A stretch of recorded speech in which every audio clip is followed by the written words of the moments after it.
right, ladies and gentlemen, we get to the presentations, and the first one is Formula One from Circus to Media Spectacle.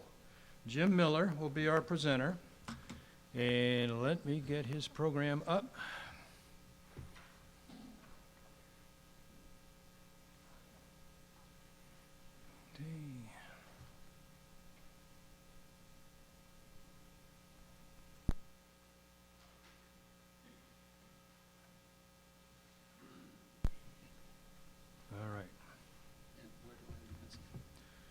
Simply use the arrow to go forward. That's good. Don't go back if you want. Yeah, no. Okay. Use two arrows. Yeah, good. Okay. And where will you be sitting? I'll be right over here. And the audience is seeing that, not this. Great. Okay, sir. All right, Jim Miller, folks. Well, I'm a little more nervous than I expected to be after Don said that an academic can hope for 8 or 10 people to take an interest. I'd like to start by expressing my pleasure in noting that there'll be 2 or 3 other presentations today and tomorrow concerning media and motorsports. So let's add that to Don's list of future discussion topics. So I may be discussing something that's obvious to most of us in this room, but I'd like to take a first stab at describing it systematically and then offer some preliminary analysis. It's really a first draft of what I'm discovering to be a really rich subject that I hope to develop further, so please help me, right? Oops. Now, in his remark, Braun is writing in the introduction of the authorized 70th anniversary Formula One book written by Morris Hamilton. So we should take his comments as the official word. Gao was speaking informally in an interview. But I think the common takeaway from both remarks is that intentional fundamental change is underway in F1 with very specific objectives. And at the same time, there's a perceived risk of alienating already contented Formula One fans. But I want to argue here that there's something bigger and maybe unexpected, and in fact with greater consequences at play. So let's begin by looking at a casual variety of indications that F1 is becoming a media spectacle.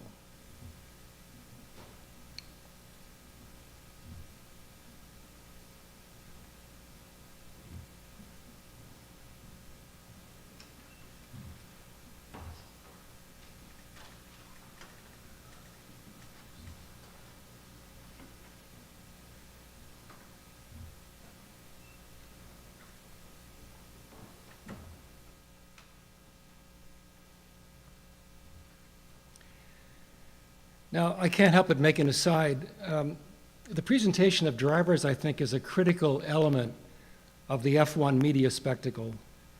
You know, Max versus Netflix, and now it's Max versus, who is it? Oh, Sky, and then Ricardo's travails.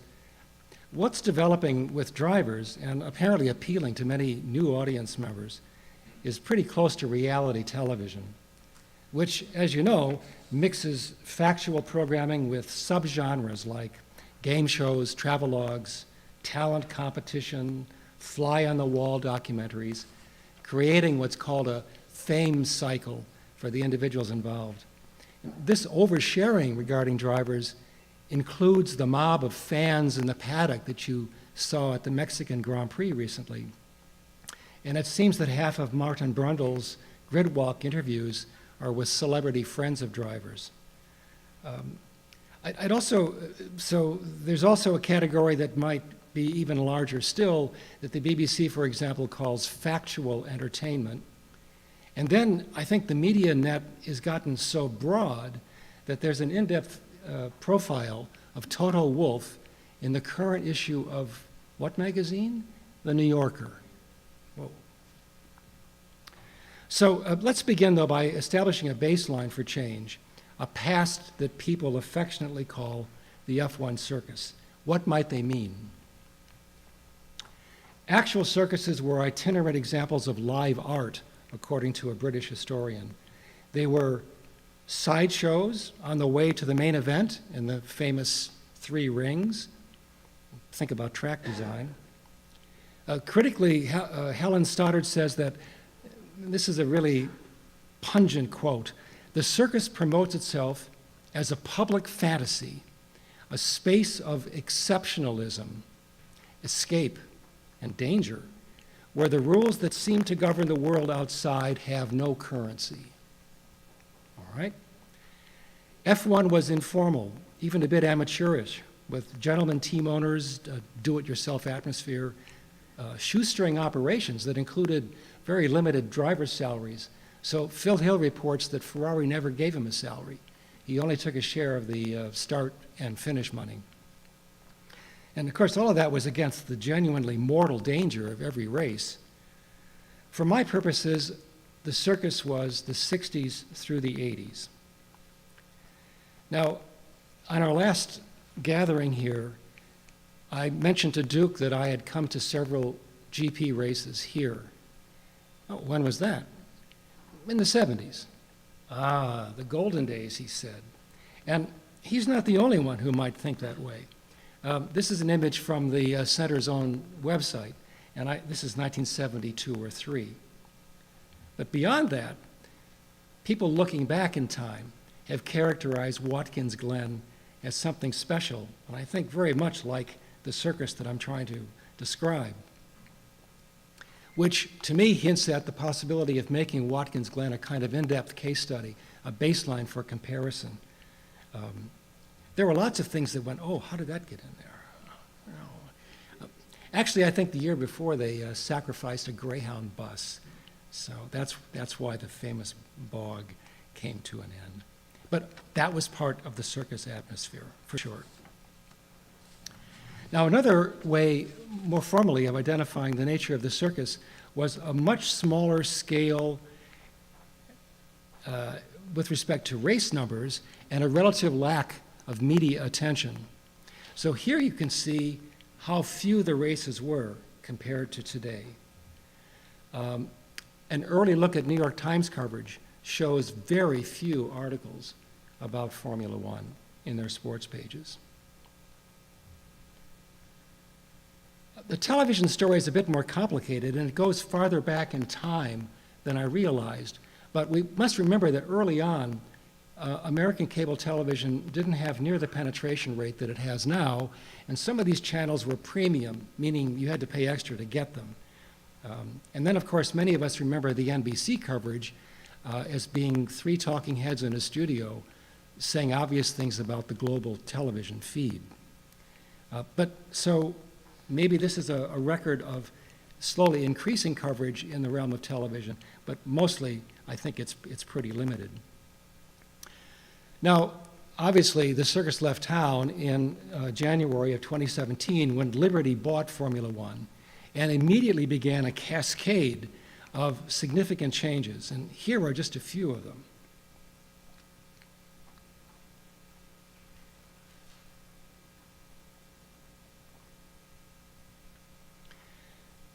Media-related changes are very significant and involve big players in that industry, which I think underscores the seriousness of intent and the very substantial capacity to invest in those changes. So here's a sketch of the principal media organizations involved with respect to television in the United States. And you can see that Liberty Media is, strangely, the smallest fish in this pond. So, okay, imagine you're accepting this contrast that I'm trying to draw between the circus and the spectacle. What, after all, is a media spectacle? Well, I would say that it's a hallmark of our time, and it has these broad conceptual categories, which we could talk about at length, but we don't have time for that. So I'll just say that global scale is really important. It means world circulation, that although it's American inflected, the media spectacle has been adopted to local conditions in a way that I think has created a nearly universal multimedia form. These things take place because they're driven by a search for profit by and large. Producers, distributors, advertisers, they're all engaged in a quintessential example of late capitalism: commodification, market oligopolies, datafication. But that's complicated by media spectacles, undeniable spectacles, like Queen Elizabeth's recent death and funeral. That was not about profit making, and that conceptually needs to be clarified or reconciled in some way. So I just comment on the side about that. But then finally, it's very clear that digital media are the sine qua non. There's even the idea of media logic, in which increasingly events are designed to conform to the demands of media technologies. Well, okay, so what? What are the consequences of such a change happening? Well, I would say there are two basic interpretations. One says, this is just another step down a glorious road, and there's more to come. And there's another, which I'm going to embrace, which is more skeptical, and it sees this as a kind of acme or peak moment in the development of Formula One. And we all know, if we walk across the terrain locally, that when you hit the peak, the other side is descent. So what could that mean? Why would I believe that such interesting developments have this, let's call it, negative consequence? Well, I think there are strong headwinds blowing. Here are a couple. When you have a 4-time world champion making such critical remarks, that gets people's attention. And of course, as with the coming World Cup, charges of greenwashing often respond to attempts to address climate change by race and other organizers. And there's cost. The Andretti seem to be frozen out, whereas the two German manufacturers have been welcomed in. What's that about? There's the larger cultural issue of younger people being less interested in automobiles and more in mobility itself. What could that mean? And then I think, really interestingly, there's the conflicting interests at root among these very complex relationships among stakeholders. These are all things that I think that could put a brake on what's developing and turn it into something else. Okay, what happens next then, if in fact my, call it a prediction, comes true? Well, here's my current thought. There'll be racing, but no races. And to make sense of that, let's look at Jean Baudrillard's scheme of 3 levels of reality. So we have primary experience, which is what's going on in this room. We're all present, we smell the coffee, we're sitting next to other human beings. There's the representation that's now streaming to the globe and amounts to a kind of peephole observation of what's actually happening here. And lastly is this new development that Baudrillard called hyperreality, right? In which new digital media allow the construction of a, call it an event that never occurred. Right? Think about 3D animated films, for example, as an instance. So with that in mind, I might suggest that, like Facebook, which has now become Meta, Formula One might move into a realm where racing, which can be highly individualized, tailored to me, I might be involved in a race. And remember, earlier we saw how Formula One itself is promoting simulations and video game kinds of engagements. I might be having my own Formula One, in which I'm the team manager and you're doing something else entirely, and we're both in very different physical places, right? A possibility. Now, does it mean that there'll be no primary site where we can smell the unhealthy fumes and hear the wonderful engine sounds that damage our hearing? Well, yes, why not? And here are some examples of things that are already happening that have that quality of reenactment, even period clothing, in very carefully defined spatial places, right? Vintage auto racing and, of course, Goodwood. They're about nostalgia. They have no practical utility. They're pleasure-filled, right? Another example would be, and I think this is very important, the various kinds of automobile clubs. And I mentioned PCA because I'm familiar with it. People come together physically. You're bombarded with material publications and stuff online. You go to events that are closed to other people, creates a community. You meet people directly and become friends. Why not have this kind of event happening to the side of the hyper-real racing environment? But frankly, I think the best example of how that might take place with respect to Formula One is horses. At the turn of the century, there were 1.5 million horse-drawn carriages built in the United States, and there were something like 20 million horses. And we know how that turned on a dime. It transformed very quickly. And yet, today, how many horses are there in America? 7.5 million. The horse industry claims it's worth $120 billion a year. Right? So maybe the future of F1 portends a kind of highly specialized reenactment along the lines of dressage, where skills are exhibited that yesterday were just everyday activities. We could resurrect the 70s right here at the Glen. Now, final words, and I'm grateful for these. Just the other day, the CEO of Disney described the principal corporate strategy as combining the physical environment of things like cruises and theme parks with this immaterial realm of movies and animations and characters and so forth, somehow bringing them together as a combined experience for their customers. And lastly, a driver at the turn of the century who observed something special about the United States as a market, if you will, for Formula One racing. And it makes you think that maybe the seeds for the Formula One media spectacle were germinating all those 20-some years ago at the very same time when digital media were emerging. And with that, I'll stop. Thank you.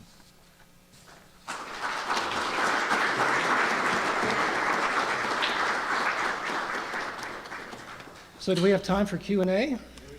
Okay, please. And again, I request your critical comments to help me develop this. Yes? Hi, wonderful. Thank you so much for doing this symposium. That's great. I'm a huge Formula One fan. I came to motorsport through Formula One and through Netflix. So this is just right up down. Did you say you learned of it through Netflix? Yeah, I came from Formula One. You're a case study. I'm a case study. There you go. Right Good. here. My question for you, you were talking about sort of e-racing, sim racing. Yes. As almost standing in, maybe opposition to the real thing. To Right. drawing away Yes. from the real thing. Well, I wouldn't say drawn away, but different from, yes. Different from. Yes. Were you suggesting that it was, in fact, drawing away and reducing the experience of the real thing? I only ask because Corinne Chandok, who currently is a commentator for Sky, and the former Formula One driver himself, says that he thinks that e-sports and the sim racing is important, like kids from India who can't. Oh, yes. Yes. A way to identify talent early and Yes. draw them. Oh, thank you. And draw them into real racing. Do you still see that happening, or do you see that not happening? Well, I'm less interested in the esports realm as a lure for potential drivers than I am as creating a kind of an alternative world that might replace the Formula One media spectacle, which replaced the circus, because of some of the headwinds that I was trying to describe. So yes, I think the expansion of the new audiences globally have been all about younger generations who knew nothing. But again, I would say, maybe overstating it a bit, in the terms of a kind of reality television. I mean, think of how drivers use social media, which I'm sure they're required to do by their contracts. Right? Is that good?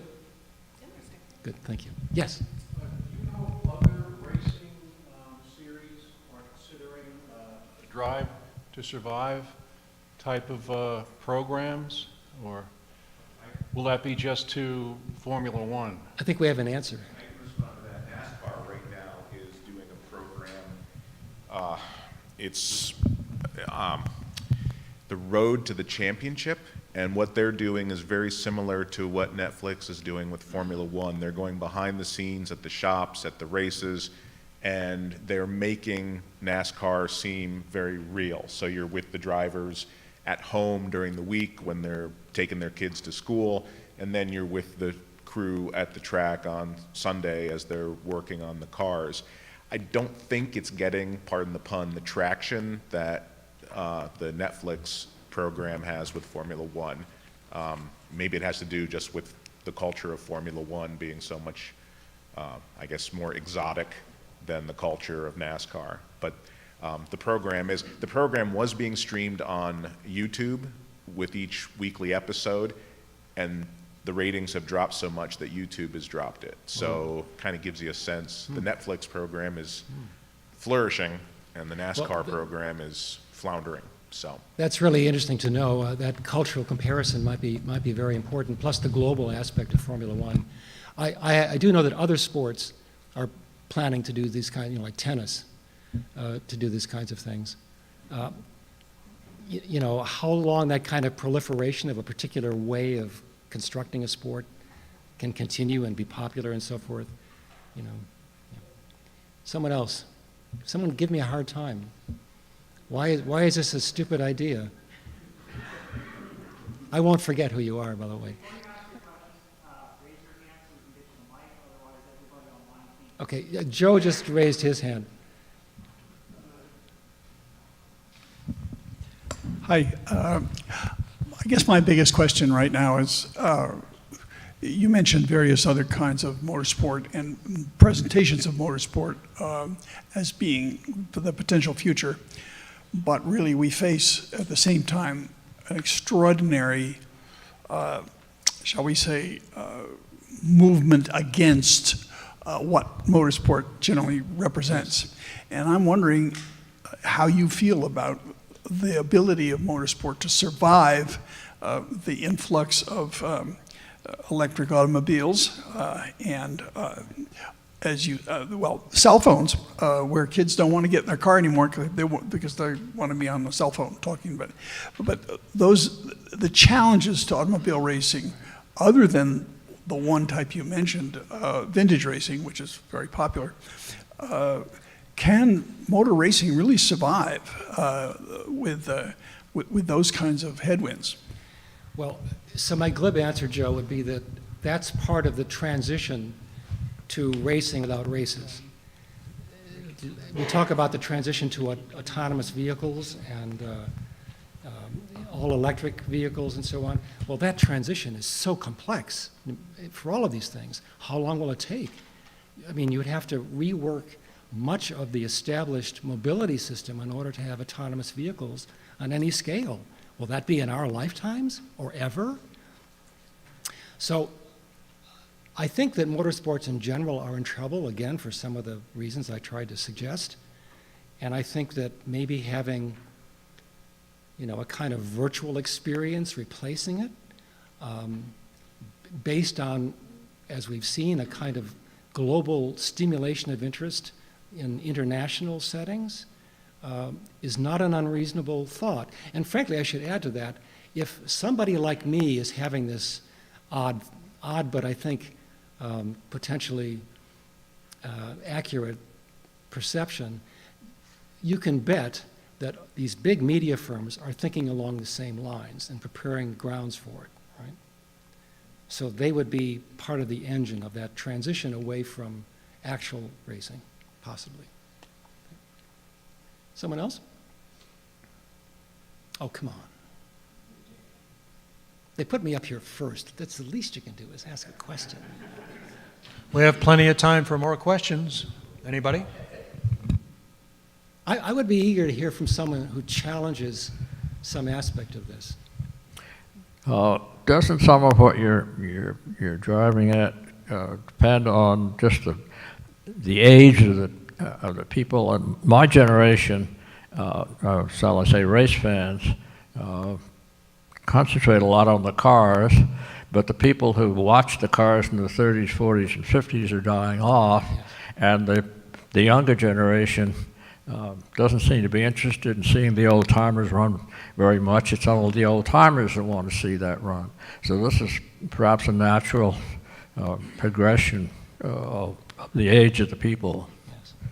Yeah, and I would add to that, Don and I were talking yesterday about Hagerty and how they've transformed their business model, let's call it, in just the last 3 or 4 years, with the stated goal of engendering car culture, so it doesn't die off with those of us who are no longer young.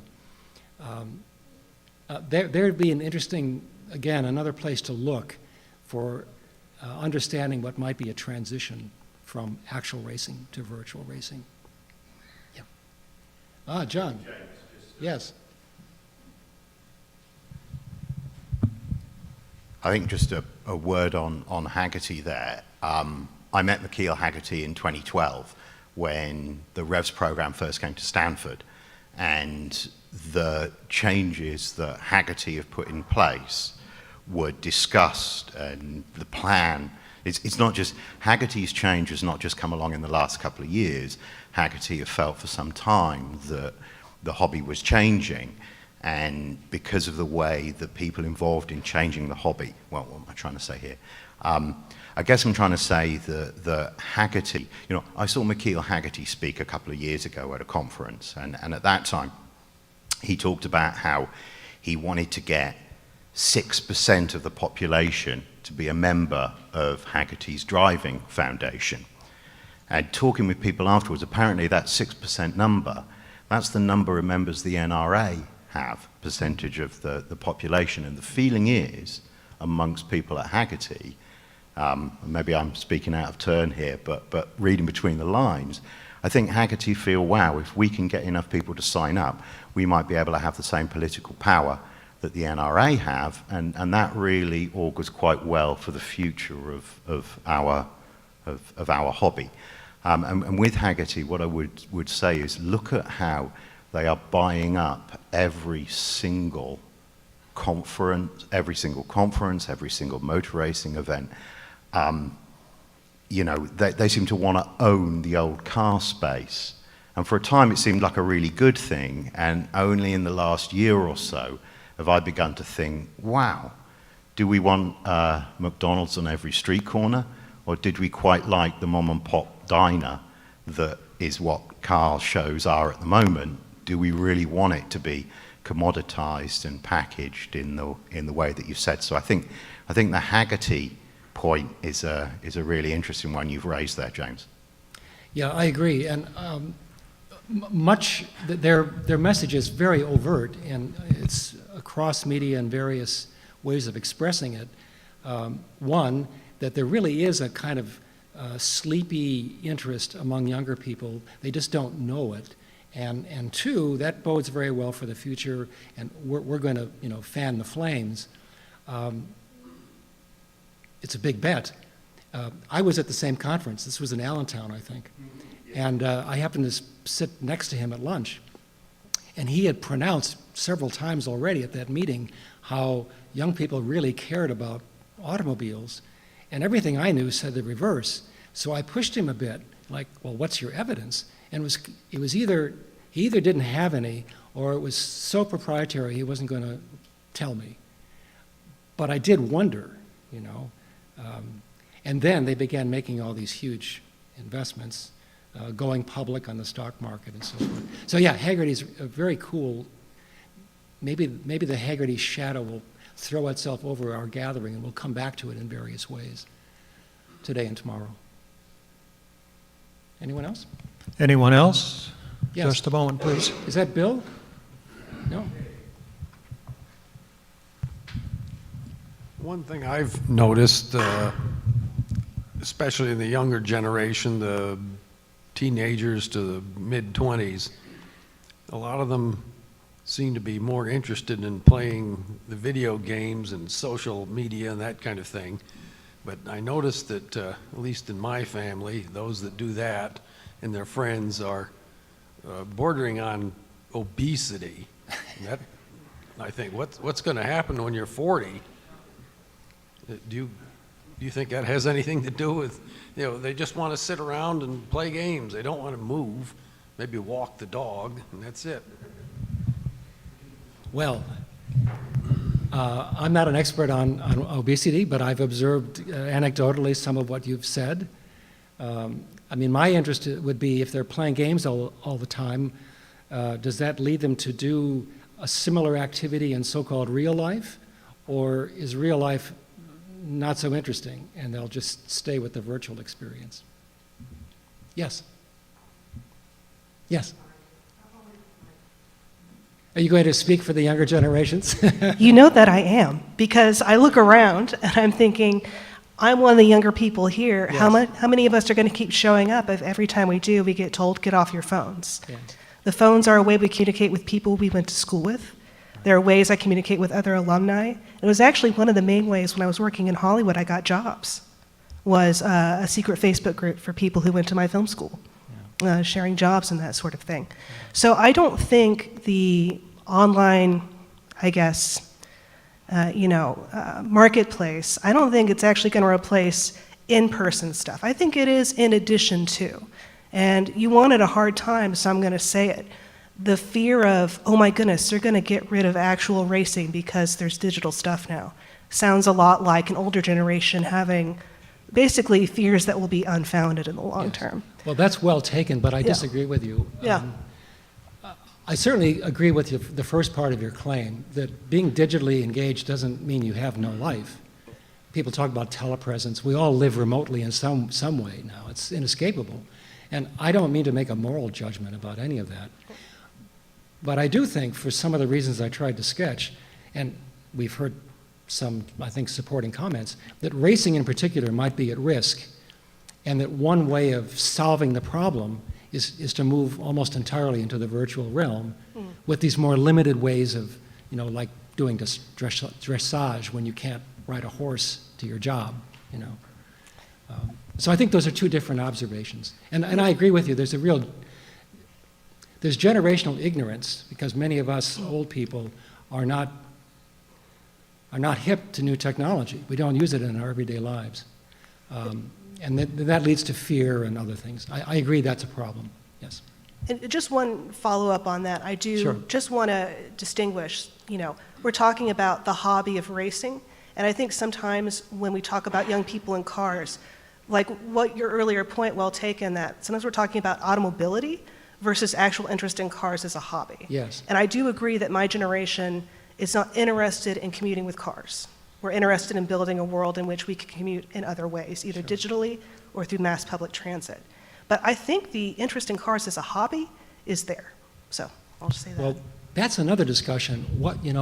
If I like to go to races, is that a hobby in the same way as if I'm building, I don't know, model railroad track things, I think it's different.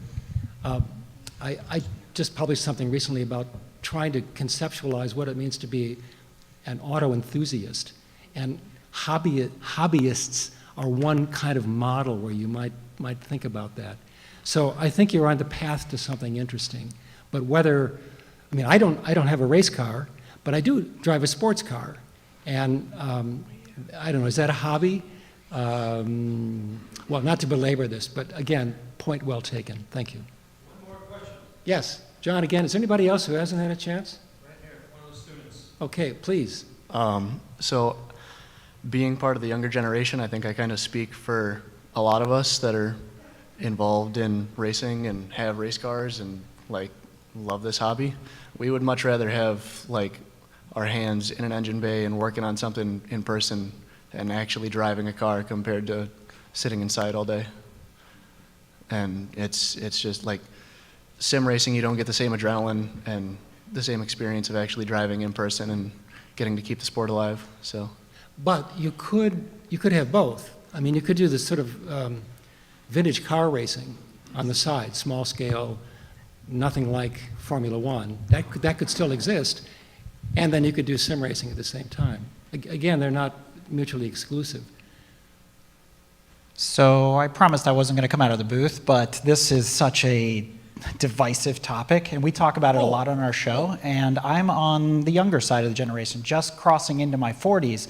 And the point that's missed here, and something that we address, is how to get the younger crowd into the hobby. There's two sides of the hobby. There's the collector and classic car side, as well as the motorsport side. And there is an intersection of the two, right? Vintage race cars, etc. But the point that's often overlooked when we kind of turn down and look at the younger crowd is the economic side of this. Those of us that are in our 40s are at our peak earning potential. We have the discretionary income to start investing in classic and collector vehicles. However, when you look at the larger market, the older vehicles, let's say the cars from the 50s, I'm not going to go back to the pre-war cars, they're extremely expensive. We have been priced out of that market. So it's difficult for us to get into the hobby. So what are we looking at? As a 40-year-old, I'm looking at cars from the 90s. These are cars that were often just passed over. From a design perspective, they're marshmallows on wheels, right? They're very round, they're just very plain, mundane, etc. So you have to kind of consider what our generation is looking at. If you look further down the scale, what are these guys? What are these guys over here looking at? They're looking at cars from the mid to late 2000s. They're not looking at the 50s cars. Most of us, even in my generation, are Barracuda, Mustanged, and Camaro'd out. Those cars are $100,000 a piece now. So what am I going to buy? The V6 Camaro that was available 5 years ago. That'll be my next race car. I look to my daughter's generation, much younger, but not even 10 years old. What is she going to be driving at 18? The cars that are coming out right now. Because you put the drivers behind, behind the wheel of vehicles that are about 8 to 10 years old. So you need to look at these generational gaps alongside of the economic buying potential of the hobbyists. So racing, you then quintuple that because it's even more expensive. So that's the thing that I think is missing from the larger conversation. So I just wanted to bring that up to make sure that it didn't get Can I respond to that overlooked. very briefly? I think car collection has two functions. One is an investment, and the other is, well, for fun. And you drive a car occasionally, which I think is what you're describing. I grew up under the auspices. Wait, I'm going to be shut off in a minute. So if you buy that there are these two functions, I would say that neither of those is hostile to the argument that I'm making. Those would be examples of these little corners of material primary experience when professional scale racing can no longer be sustained. Jim, thank you very much. Thank you.